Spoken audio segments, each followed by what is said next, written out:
ঢাকার বাইরে ঘরে ফেরার মানুষের খবর জানাতে বিভিন্ন জায়গা থেকে যুক্ত হবেন সহকর্মীরা। শুধু চলে যাব গাজীপুরে, সেখানে আছেন রফিকুল ইসলাম খান। রফিক, শেষ মুহূর্তে বাড়ি ফেরা মানুষের খবর জানাবেন। রাস্তাঘাটে কেমন চাপ দেখছেন গাড়ির? আমরা যেটি দেখছি, শেষ মুহূর্তে প্রিয়জনদের সাথে ঈদের আনন্দ ভাগাভাগি করার জন্য চন্দ্রামোড়ে কিন্তু এখনো বিপুল সংখ্যক যাত্রী আসছে। তবে স্বস্তির বিষয় হলো আজকে কিন্তু মহাসড়কে কোনো যানজট নেই এবং কি একেবারে স্বাভাবিক গতিতে যেতে পারছেন। এই মুহূর্তে যারা আসবেন তাদেরকে কিন্তু কোনো ভোগান্তিতে পড়তে হবে না, অর্থাৎ একেবারে স্বাভাবিকভাবে চন্দ্রামোড় পার হতে পারে। গত 2 দিন আমরা যেমনটি বলছি, চন্দ্রামোড়কে কেন্দ্র করে যে দীর্ঘ যানজট ছিল, যাত্রীদের যে ভোগান্তি ছিল, আজকে নেই, একেবারে স্বাভাবিক। আর এছাড়া যে বাড়তি ভাড়া একটার অভিযোগ ছিল গত কয়েকদিন, আজকে সকাল থেকে কিন্তু বাড়তি ভাড়ারও কোনো অভিযোগ নেই, অর্থাৎ নির্ধারিত যে ভাড়া, আগে যে ভাড়া ছিল সেই ভাড়াই কিন্তু এখন যারা বাড়ি যাচ্ছেন তারা যেতে পারছেন। আপনি যে গাড়িগুলো দেখছেন মূলত এটি কিন্তু সার্ভিস লেন, সবগুলো গাড়ি যাত্রী নেওয়ার জন্য মূলত দাঁড়িয়ে রয়েছে। পাশে ডাইরেক্ট লেন রয়েছে, যে সমস্ত গাড়ি আসলে ডাইরেক্ট লেন দিয়ে যাচ্ছে তাদেরকে কিন্তু একেবারে এখানে থামতে হচ্ছে না, তারা অনায়াসে ত্রিমুর পার হয়ে যেতে পারছেন। আর যারা সার্ভিস লেনে ঢুকছেন, যে গাড়িগুলো মূলত যাত্রী নেওয়ার জন্য, তাদেরকে কিন্তু কমপক্ষে 1 ঘন্টা এই সার্ভিস লেন পাড়ি দিতে লাগবে। প্রায় 1 কিলোমিটার জুড়ে কিন্তু এভাবে গাড়ির লম্বা লাইন রয়েছে এবং সবগুলো গাড়ি কিন্তু যাত্রী নেওয়ার জন্য মূলত লাইনে দাঁড়িয়ে আছে। সামনে থেকে গাড়িগুলো ভরে যাত্রী নিয়ে যাচ্ছে। তো চালকরা যেটি বলছেন, গত কয়েকদিনের তুলনায় আজকে অনেকটা যাত্রী কম, যে কারণে অনেক গাড়ি যে নির্ধারিত ভাড়া, সে ভাড়াতে তারা নিয়ে যাচ্ছেন। তাছাড়া পুলিশের পক্ষ থেকে হয়েছে, তারা কিন্তু গত কয়েকদিনের মতো আজকেও তারা তাদের নিরাপত্তা ব্যবস্থা রেখেছে, যাতে করে চন্দ্রমোড়কে কেন্দ্র করে অতীতের মতো কোনো বড় ধরনের যানজট না হয়, সে লক্ষ্যে তারা কাজ করছে।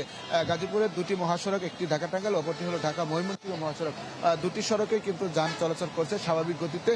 যদিও চন্দ্রমোড়কে কেন্দ্র করে কিছুটা যানবাহনের জটলা রয়েছে এবং মাঝে মধ্যে গাড়ির একটু জটলা সৃষ্টি হচ্ছে, পুলিশ সেটি ছাড়িয়ে দিচ্ছে। তো স্বস্তির বিষয় হলো এখন যারা বাড়ি যাবেন তাদেরকে কোনো ভোগান্তিতে পড়তে হচ্ছে না। এই ছিল এখান থেকে সর্বশেষ। ইপসিতা, ধন্যবাদ আপনাকে। এবার মুন্সিগঞ্জের মাওয়া প্রান্ত থেকে যুক্ত হচ্ছেন শুভ ঘোষ। শুভ, সেখানকার পরিস্থিতি জানাবেন আমাদের।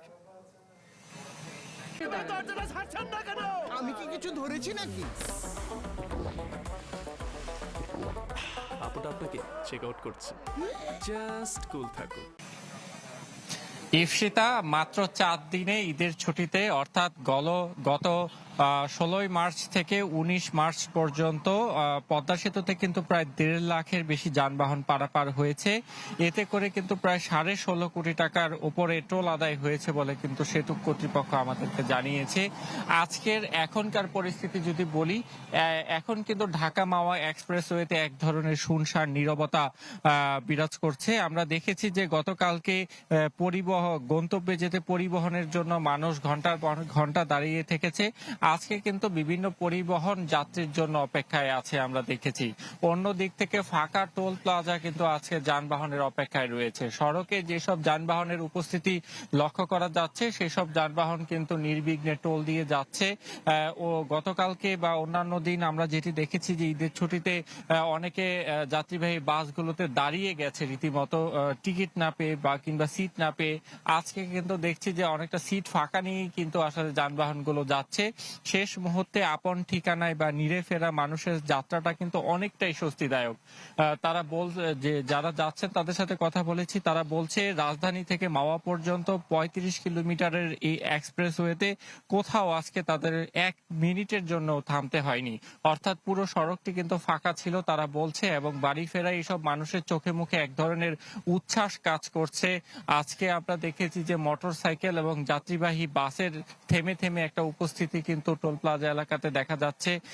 এবং আমরা দেখছি যারা বাড়ি ফিরছেন তারা কিন্তু অনেকটা উৎসব মুখর ভাবে, হাসি খুশি ভাবে যাচ্ছেন। তারা বলছেন যে আসলে ঈদটা আপনজন প্রিয়জনদের সাথে ভাগাভাগি করে নিতেই মূলত তারা কর্মব্যস্ত নগরীর রাজধানী ছেড়ে গ্রামের পথে যাচ্ছেন। তারা বলছেন যে এই বছর আইন শৃঙ্খলা বাহিনীর যে তৎপরতা বা সড়কে পদ্মা সেতু এলাকাতে যে ধরনের প্রস্তুতি ছিল সেটি কিন্তু অনেকটা চোখে পড়ার মতো ছিল। তাই ফিরতি পথেও এই ধরনের ব্যবস্থা অব্যাহত থাকলে তারা নিরাপদে ঈদ উদযাপন শেষে আবার রাজধানীতে ফিরতে পারবেন, সেই প্রত্যাশাটি যেমন রেখেছেন। অন্য দিক থেকে এই নিরাপত্তা ব্যবস্থাটি জোরদার করে রাখারও তাগিদ দিয়েছেন। ধন্যবাদ আপনাকে। এবার সুলতান মাহমুদ আরিফ আছেন কমলাপুর স্টেশন থেকে, সেখানকার পরিস্থিতি জানাবেন। ট্রেন ঠিক সময় ছেড়ে যাচ্ছে কিনা বিস্তারিত।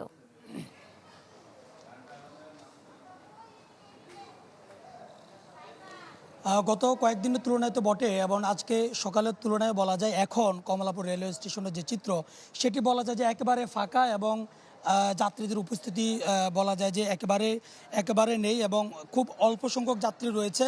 এবং ঠিক সকালে যে কয়েকটা ট্রেন ছেড়ে গেছে সেই ট্রেনগুলোতে আমরা দেখেছি প্রত্যেকটা বগিতে মানুষজন ভরপুর ছিল, এবং অনেকে দাঁড়িয়েও গিয়েছে, কিন্তু বেলা বাড়ার সাথে সাথে সেটি একেবারে শূন্যের কোঠায় নেমে এসেছে। বর্তমানে বলা যায় যে কমলাপুর রেলওয়ে স্টেশনে তেমন কোনো যাত্রী নেই, তবে নির্দিষ্ট সময়ে একেবারেই যখন যে শিডিউল দেওয়া ছিল ট্রেনগুলো সময় মতো ছেড়ে যাচ্ছে, অর্থাৎ যাত্রীহীন ট্রেন কিন্তু ছেড়ে যাচ্ছে। এবং আমরা কমলাপুর রেলওয়ে স্টেশনের কর্তৃপক্ষ যারা ছিলেন তাদের সাথে কথা বলেছি। আজকে সারাদিনে 55টি ট্রেন মূলত এখান থেকে ছেড়ে যাওয়ার কথা।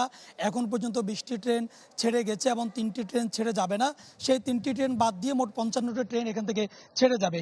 এখন পর্যন্ত যে 20টি ট্রেন ছেড়ে গেছে সেই 20টি ট্রেন একেবারে বলা যায় যে নির্দিষ্ট সময়ের ভিতরে ছেড়েছে, কোনো রকম শিডিউল বিপর্যয়ের কোনো ঘটনা কিন্তু ঘটেনি। তবে প্রথম দিকে আমি শুরুতেই যেমনটি বলছিলাম যাত্রীদের উপস্থিতি ছিল, কিন্তু এখন সেই পরিমাণ যাত্রী কিন্তু নেই। এবং রেলওয়ে কর্তৃপক্ষ যারা রয়েছেন তারা বলছেন যে এবারের ঈদযাত্রা নিয়ে তাদের পক্ষ থেকে বলা হয়েছে যে কোনো রকম আসলে যে দুটি ট্রেনের যে শিডিউল বিপর্যয় এই ঘটনা ছাড়া এবারের ঈদ যাত্রাকে কেন্দ্র করে কোনো রকম বিপর্যয়ের ঘটনা ঘটেনি। কোনো রকম শিডিউল বিপর্যয় সহ যাত্রীদের কোনো ভোগান্তির খবরও কিন্তু তাদের কাছে নেই। সব মিলিয়ে তাদের পক্ষ থেকে বলা হয়েছে যে আজকে সারাদিনও কিন্তু কোনো রকম শিডিউল বিপর্যয়ের ঘটনা কিন্তু ঘটবে না। এখন বর্তমানে কমলাপুর রেলওয়ে স্টেশন বলা যায় যে একেবারে যাত্রী শূন্য। ধন্যবাদ আপনাকে। দর্শক, ঈদ যাত্রার খবর জানছিলাম আমাদের সহকর্মীদের কাছ থেকে।